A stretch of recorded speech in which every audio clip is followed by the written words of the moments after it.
کبھی کبھی زندگی میں ایسے لمحے آتے ہیں جب انسان سب کچھ کھو کر بھی خاموش رہتا ہے۔ دل سے بس ایک ہی سوال نکلتا ہے، یا اللہ یہ سب میرے ساتھ ہی کیوں؟ آج ہم بات کریں گے اس درد کی جو اللہ اپنے بندے کو اس لیے دیتا ہے تاکہ اسے اندر سے نیا بنا سکے۔ انسان جب سکون میں ہوتا ہے، جب سب کچھ ٹھیک چل رہا ہوتا ہے، اکثر اللہ کو زیادہ یاد نہیں کرتا۔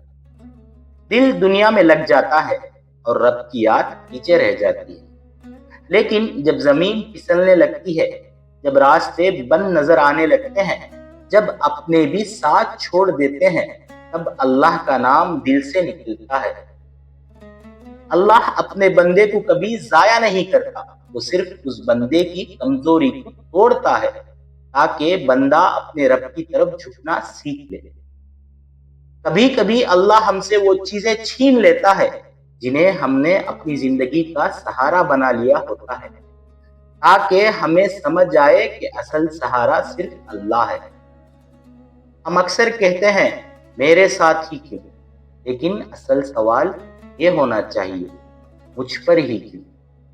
کیونکہ جب اللہ کسی کو چنتا ہے تو اسے عام راستوں سے نہیں، سخت راستوں سے گزارتا ہے، تاکہ جب وہ منزل تک پہنچے تو صرف کامیاب ہی نہیں، مضبوط بھی ہو۔ کبھی تم نے محسوس کیا ہوگا تمہیں بنا وجہ ہی ٹوٹنا پڑ رہا ہے، تم پوری کوشش کر رہے ہو پھر بھی تم پر مصیبت آ رہی ہے۔ اس وقت شیطان تمہارے دل میں یہ وسوسہ ڈالتا ہے کہ اللہ تم سے ناراض ہے۔ لیکن سچ یہ ہے، جب اللہ کسی بندے سے ناراض ہوتا ہے تو اسے اپنی یاد سے دور کر دیتا ہے، اور جب اللہ کسی بندے سے محبت کرتا ہے تو اسے اپنی یاد کے قریب لے آتا ہے، چاہے وہ درد کے ذریعے ہی کیوں نہ ہو۔ قرآن ہمیں یاد دلاتا ہے کہ اللہ ہر بندے کو اس کی طاقت کے حساب سے ہی آزماتا ہے۔ تم جس چیز سے آج ٹوٹ رہے ہو سکتا ہے وہی تمہاری سب سے بڑی رحمت کی تیاری ہو۔ ہر رات کے بعد صبح ہوتی ہے، ہر آنسو کے بعد اللہ کی مدد آتی ہے، لیکن مدد ہمیشہ تمہاری سوچ کے حساب سے نہیں آتی، وہ اللہ کے فیصلے کے حساب سے آتی ہے۔ جب بندہ اپنی سوچ کو اللہ پر بھروسہ کرنا سکھا دیتا ہے، تب اس کے دل کا بوجھ دھیرے دھیرے ہلکا ہونے لگتا ہے۔ اس کی مشکلیں ترنت ختم نہیں ہوتی، لیکن اس کا حوصلہ مضبوط ہو جاتا ہے، اور مضبوط حوصلہ مشکل کو چھوٹا بنا دیتا ہے۔ صبر کا مطلب یہ نہیں ہوتا کہ تم درد محسوس ہی نہ کرو، صبر کا مطلب یہ ہوتا ہے کہ تم درد محسوس کر کے بھی اللہ سے شکوہ نہ کرو۔ تم رو بھی سکتے ہو، تھک بھی سکتے ہو، لیکن تمہارا یقین کم نہیں ہونا چاہیے۔ اللہ اس بندے کو کبھی اکیلا نہیں چھوڑتا جو مشکل میں بھی اسی کو پکارتا ہے۔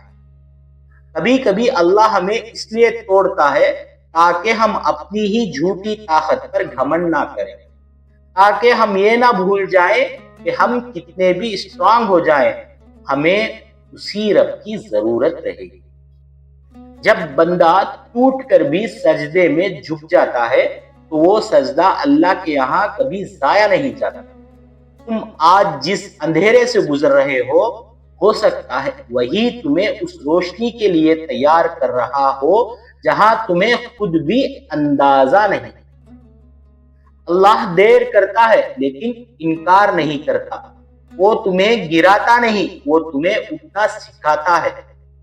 آج اگر تمہارے پاس صرف دعا بچی ہے تو یاد رکھو، دعا ہی وہ چیز ہے جو قسمت کے بند دروازے کھول دیتی ہے۔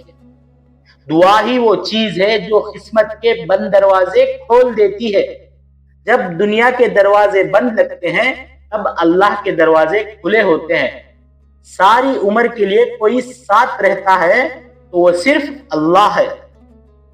ہو سکتا ہے آج تم تھک گئے ہو سکتا ہے آج تمہیں لگ رہا ہو کہ تم اور نہیں سنبھل پاؤ گے، لیکن جس رب نے تمہیں آج تک سنبھالا ہے، کیا تمہیں لگتا ہے وہ آج تمہیں چھوڑ دے گا؟ اللہ تمہارا کل بھی جانتا ہے، تمہارا آج بھی اور تمہارا کل بھی۔ اس لیے جب بھی تم ٹوٹو سجدے میں ٹوٹنا،